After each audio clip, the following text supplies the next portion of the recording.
Hi everybody, Tim here. Welcome back to the channel. Today I thought we would follow up on a previous video I did where we built the free VST guitar rig. I wanted to do a little bit more with that rig and show you guys how we can connect that to a MIDI foot controller. I've got the Behringer FCB1010 down here on the floor. It's a really awesome controller that'll let you do a lot of things, but it took me a long time to get this thing set up, and most of that is just me not really understanding exactly what I was doing.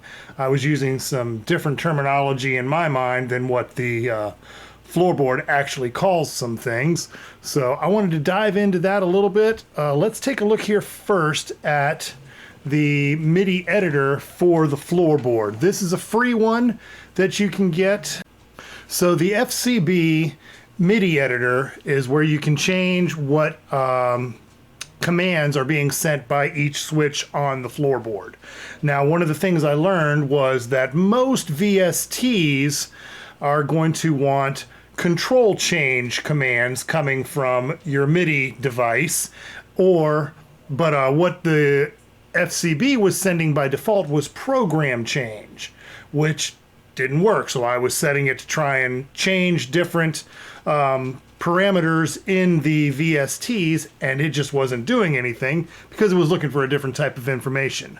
I've got to give a big thank you to EJ on the FCB 1010 group, email group that tries to help people who can't figure out how to make their Floorboard work.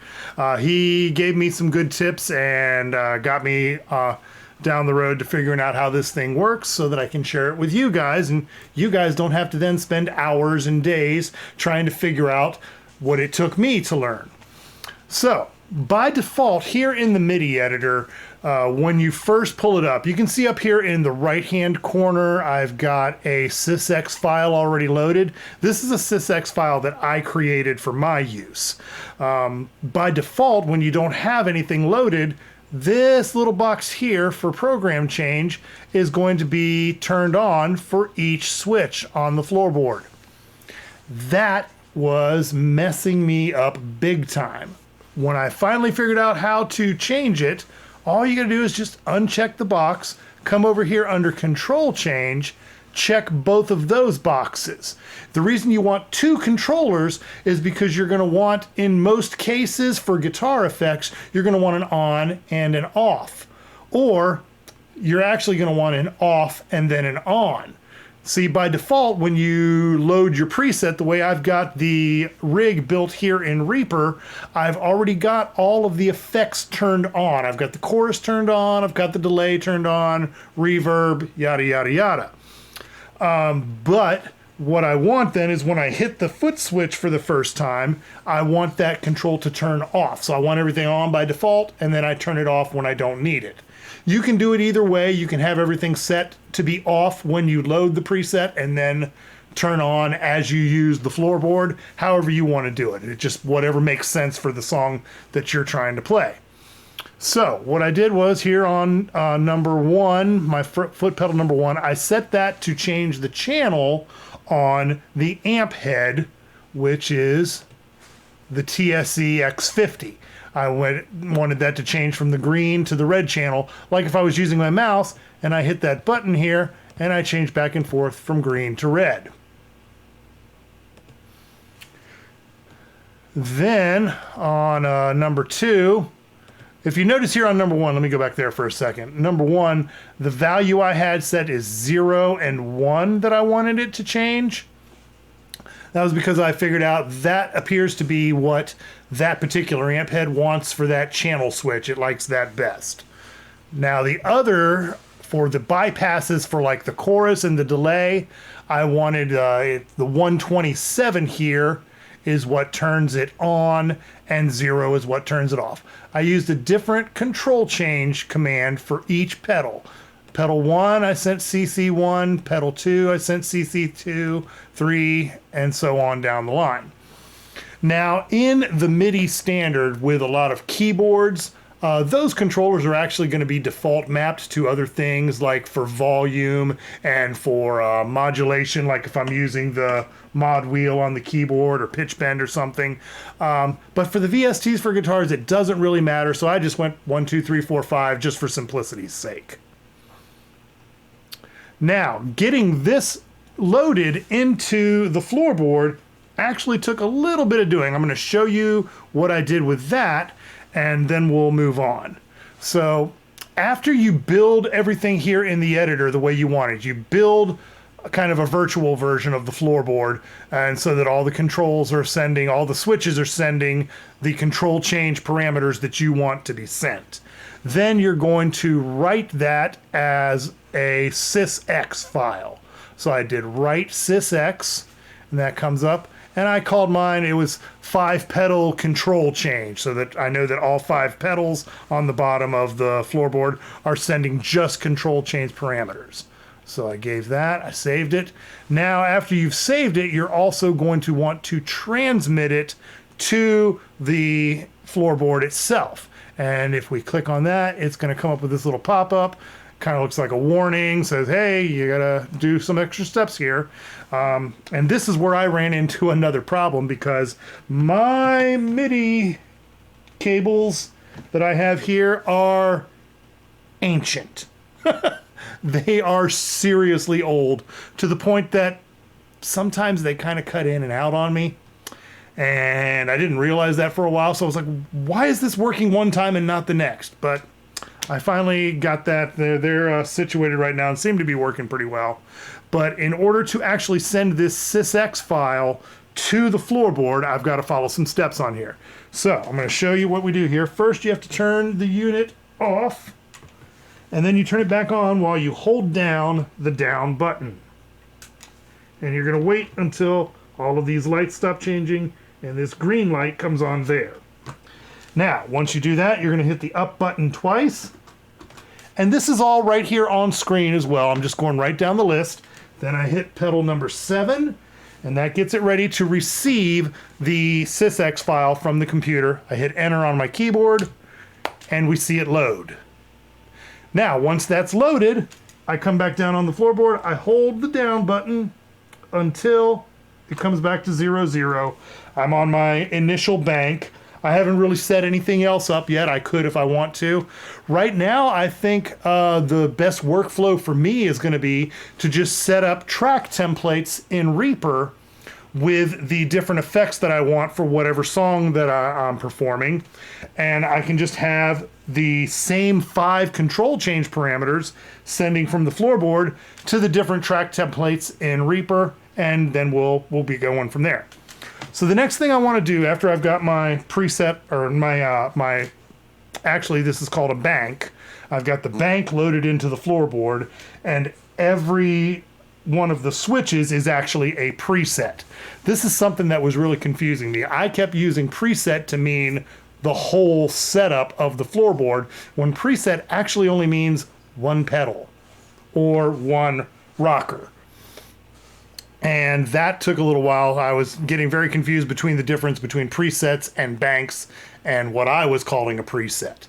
So once I finally got my brain wrapped around that, everything started to make much more sense. So let's get out of the MIDI editor here and get back over into Reaper. Now, this is the basic setup that we built in the last video. And I just have a few of the VSTs open here on screen because I wanted to show them to you when we get the floorboard here mapped for controlling them. Now what we want to do is we want to come in here and open a new track. We're going to arm it to record, and we're going to change the input to the MIDI, which in my case is the fast lane port A. That's what I've got the floorboard plugged into. Now I want to take, and a real cool thing you can do in Reaper is I can take and drag this until that line changes. See how that blue line went from a little longer to a little shorter? Boom. That now is grouped with the main channel that I've got the audio from the guitar running into. I'm going to right click on this little knob up here, and I'm going to send from that channel to the guitar lead. Now what this is doing, and I'm going to uncheck the parent send. so that now this track that I just built here is only sending the MIDI input from the floorboard to the audio channel for the guitar. And I'll just give it a name here, maybe. We'll call it FCB1010 input. Boom. And now if I hit a pedal on that, on the floorboard, we should see it. You can see the little light there. All right. And we actually saw it. I've actually already got this mapped before I started the video, but I'm going to show you what I did. The way to map these in Reaper, this is going to change depending on the DAW you use, but the steps are probably going to be very similar, I would imagine. So here I want to map first, I want to map the channel switch on the amp head here. This is going from the clean channel to the dirty channel, and I'm just clicking those with the mouse. Okay, now that this is the last parameter that I've touched on screen, I want to come up here on the guitar rig lead channel where my audio is coming, and I want to click on the trim button there. Now right down here it says show last touch FX parameters only. I'm going to check that box, and we can see right up here I've got the channel for the TSE X50 head. That's the channel switch. Now I can come over here to learn, and now this is set up to MIDI learn the channel. Whatever I hit next is what that's going to be mapped to. So I hit that, and you saw it change. I'd actually already done this before the video started just to make sure everything was working. So some of these steps I'm kind of doing are redundant. If you were doing this for the first time on your own, you would not be seeing these other channels here for chorus, delay, and reverb. Those are the things that I've already got mapped. And now we can see here in Reaper, up here on the channel, I'm not going to do this with the mouse. I can do this with the foot switch, boom, and now it changes back and forth as I hit the pedal. So that's changing between the clean and the dirty channels on the head. And I did the same down here with the bypass for the chorus. So this is basically just, if this was a stop box, hitting the button on and off on the, you can see the bypass lighting up. This is just like using a stop box, except it's a VST plugin. And then down here, I've got the delay turning on and off. You see that? So let's turn those back on and go back over to the dirty channel. And that is pretty much all that there is to it. Now, one thing I can do to make this easier for myself the next time is I can highlight both of these tracks. I'll hold down Control and click them both. Whoops, let me do that again. Hold down Control and click them both. Now, what I've got is these two tracks selected. I can save tracks as track template. So that's going to come up in my templates folder, and I can call this TSE X50 rig. And now any project that I open, I can insert a track template, and this is already going to pop up, all these effects loaded, already mapped with the foot controller, ready to go. So now, why don't I drag out the guitar and we'll see how it sounds.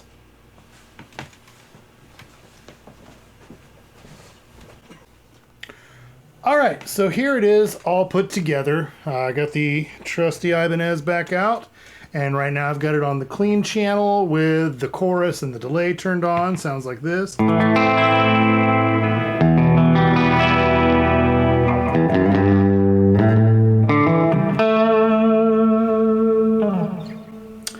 right, and then I can change just by hitting pedal number 1. Saw it change on there to the dirty.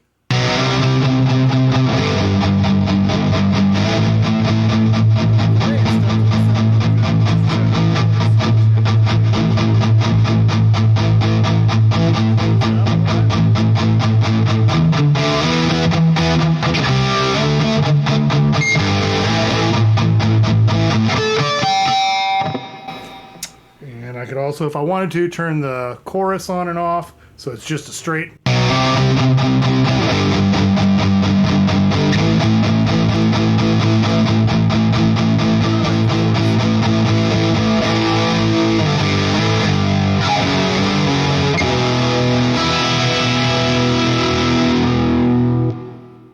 for the end. And it's just that simple. All right, please remember to like and subscribe, you guys. I love doing this kind of stuff for you. I'm hopefully going to have some more stuff coming here shortly. I'm going to start trying to actually put all this stuff together and build a full track. We'll start recording some real music. See you next time.